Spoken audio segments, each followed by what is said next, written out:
Allahumma salli ala Sayyidina Muhammad. Assalamualaikum warahmatullahi wabarakatuh. Jumpa lagi. Bismillahirrahmanirrahim. Assalamualaikum warahmatullahi wabarakatuh. Waalaikumsalam warahmatullahi wabarakatuh. Perkenalkan, nama saya Toto Supriyanto dari Karangasem Plumbon, Pak Kiai. Saya mau bertanya tentang pengalaman saya gitu Pak Kiai ya. Iya. Jadi ya alhamdulillah Pak Kiai, saya sebelumnya pernah belajar itu Pak Kiai apa sih, ilmu rasa gitu Pak Kiai. Ilmu rasa ya. Betul. Dalam perjalanan ilmu rasa itu Pak Kiai, saya pernah menemui, walaupun ini saya pemula Pak Kiai, Pak Kiai. Istilahnya pernah dalam perjalanan waktu saya belajar dulu, istilahnya Hu Allah Pak Kiai ya. Nah setelah itu saya pernah mendapat mimpi Pak Kiai. Ada yang menunjukkan kunci gitu. Ya kuncinya itu ya syahadat. Nah setelah itu seperti saya masuk ke lorong-lorong gitu. Nah pas kejadian di dunia nyata gitu, dengan dibukakan syahadat itu, alhamdulillah istilahnya kalau ke orang gitu istilahnya diminta apa namanya, diminta tolong atau gimana, dengan membuka syahadat di istilahnya di apa namanya, di belakang apa namanya kalau bahasanya berutu ya, di belakang berutu kebuka gitu Pak Kiai. Nah saya takutnya dengan jawaban yang di hati itu, misalkan jawaban masalah pribadi pribadi orang segala macam, saya takutkan itu dari jin. Nah itu sebenarnya gimana Pak Kiai? Jadi saya biar tambah yakin di satarah ini gitu. Makasih Kiai. Terima kasih. Bapak siapa tadi? Oto. Pak Oto dari Karangasem Plumbon. Plumbon ya. Terima kasih Bapak Oto. Pertanyaan yang istimewa ya, karena berkenaan dengan pengalaman pribadi. Jadi begini, alamal insana malam ya'lam. Itu benar, Allah mengajarkan kepada kita semua apa-apa yang belum kita ketahui. Sekarang juga kita belum tahu ke depan ini kita akan diajarkan apa oleh Allah. Ketika Allah mengajarkan ini melalui perantara juga. Dari perantara ini banyak contohnya. Saya simpulkan tadi seperti ada yang memberitahu ya, ketika zikir rasa ya, hu Allah, memberitahukan tentang kunci, dan ternyata kuncinya adalah apa? Syahadat. Ya. Ketika seseorang diberitahu dalam dunia rohani, berarti itu suatu yang sangat berharga bagi dirinya sendiri. Nah, berarti Pak Oto ini sudah dikasih syahadat, disuruh berzikir syahadat. Sehingga dengan syahadat yang sudah diberikan ke Pak Oto, kemudian dijalankan oleh Pak Oto ini, Pak Oto akhirnya mengalami satu hal yang makin terbuka, makin mengerti. Malah tadi makin bermanfaat untuk orang lain. Ya, berarti ini suatu anugerah yang luar biasa bagi Pak Oto Sederek ya. Kita doakan saja semoga beliau makin bermanfaat ya. Amin ya rabbal alamin. Kemudian tadi di kalimat terakhir ada seperti keraguan dari Pak Oto, apakah ini jin kan begitu? Ya, tadi dipertanyakan ya. Apakah ini bisa jin atau apa? Begini Pak Oto, punten ya. Jin itu dulu istimewa. Sebelum manusia ini ada. Bahkan jin ini penghuni di bumi sebelum manusia. Maka di situ di Cirebon sendiri bilang ada Sang Yang Jan ya. Atau nanti Banu Jan ya. Nah, dia sama. Diperintahkan juga untuk beribadah. Nah, setelah manusia diturunkan, makanya yang diistimewakan untuk saat ini di bumi adalah manusia. Sangat istimewa. Istimewanya kita ini, bahkan malaikat saja tidak diberitahu. Begitu juga iblis tidak diberitahu. Ada yang bilang manusia tidak akan bisa disentuh oleh jin karena lapisan manusia ini terlalu super power. Jin bisa hadir di kita itu hanya di luar dari kuasa kita. Saya terangkan. Di luar tubuh manusia ini ada 8 cahaya. 8 cahaya. Ada orang bilang aura, silakan. Sesuai dengan pendapat masing-masing. Tapi kita di Thariqah Satoriyah, kata guru-guru, ini adalah cahaya tubuh kita. Nah, belum lagi cahaya yang ada di jisim latif. 7 warnanya. Tadi kalau zahir 8.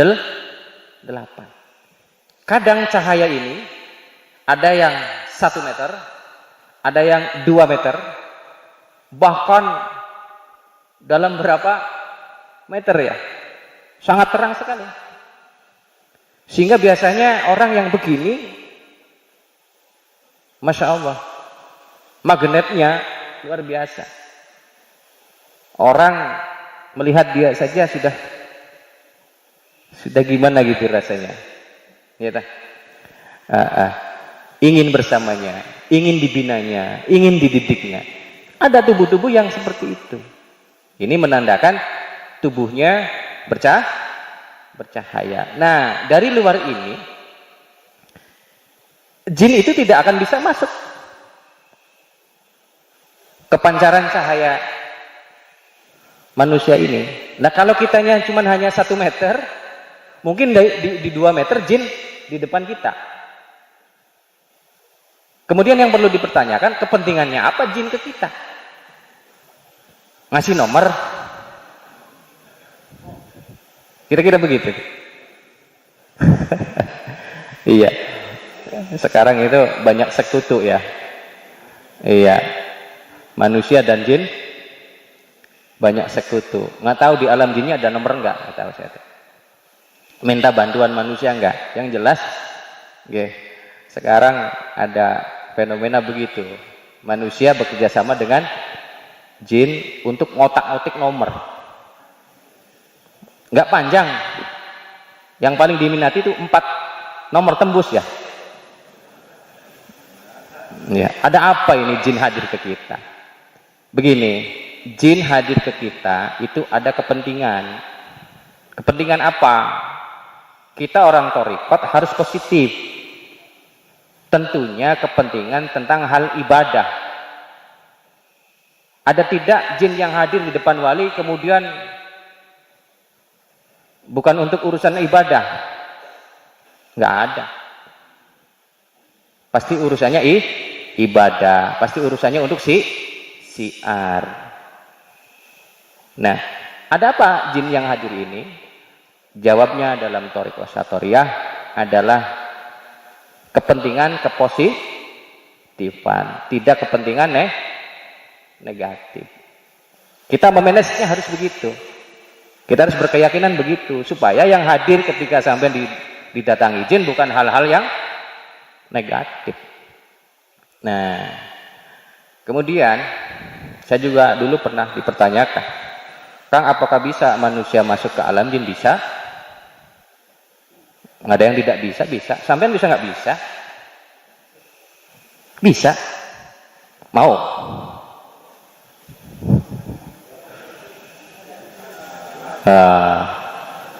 Iya. Isin-isinan kedek. Ada tujuan apa manusia ini ke sana? Sudah jelas. Kalau kita toriko berarti tujuannya baik. Boleh. Karena apa? Kita sudah jelas. Ada penjelasan dari Allah bahwa manusia dan jin ini diperuntukkan untuk apa? Ibadah. Jadi kalau orang toriko urusannya begitu. Terus ibadah. Nah, kemudian bagaimana prosesnya? Ya nggak main-main. Karena apa? Manusia yang bisa ke sana itu manusia khusus. Manusia khusus yang ilmunya khusus. Siapa yang ke sana? Bukan ininya kita. Nah, agar bisa nyaman ke sana, maka manusia yang diterbangkan itu jisim latif. Jisim latif. Nah, berarti jelas sekarang manusia juga adalah makhluk gaib. Ada dua kita, diri dohir dan diri batin. Nah, maka si manusia ini atau khususnya tadi ahli thariqah ya, hanya untuk berkoordinasi tentang masalah ibadah dan ilmu Allah. Bagaimana agar lebih dekat antara manusia dan jin ini kepada Allah itu, sobat. Ya, tidak ada urusan lain. Kan ada Kang orang yang berusaha ke sana terus minta bantuan ke sana, maka dikatakanlah di sana itu sebagai kodam. Ya toh, silahkan. Itu hak apa? Sampean dah. Maka kami atau saya tulis di kitab Qulu Jasad itu, kita orang thariqat itu nggak boleh berkodam. Kenapa? Ya, sama-sama hambanya Allah. Sudah bukan perbudakan lagi. Budaknya jin sampean. Istimewa ya. Iyalah. Terkecuali jika ada jin yang hadir di sampean, kemudian memintakan diri untuk membantu sampean dalam apa? Tentunya dalam hal ibadah. Termasuk siar. Maka dari zaman dulu banyak wali-wali Allah yang dibantu juga oleh jin, ya dah, untuk siar. Jadi tetap satu rinciannya. Ujungnya satu, ibadah. Nah, berarti melalui proses dong. Tentunya orang-orang yang sudah mempelajari tentang dunia rohani, diterbangkan jisim latifnya. Jin juga ke kita sama, menembus juga, menembus sistem kita. Ketika dipertanyakan, susah mana manusia menembus jin alamnya atau jin menembus alam manusia? Susah mana kira-kira? Ternyata susah mereka. Kemudian kok kita merasa takut? Nah, ini dipertanyakan. Mungkin kitanya yang belum tahu ilmunya. Jadi kita merasa takut. Nah, jadi dengan itu, Pak siapa tadi? Ketika ada hidayah petunjuk yang segitu luar biasanya menurut saya, sampean diberi sahadat, maka saya yakin itu bukan jin. Ya dah? Ya. Nah, maksudnya bukan jin yang asalan. Nah, kalau toh itu jin, mungkin saja jin yang takwa dengan Allah Subhanahu wa Ta'ala untuk memberikan itu kesampaian.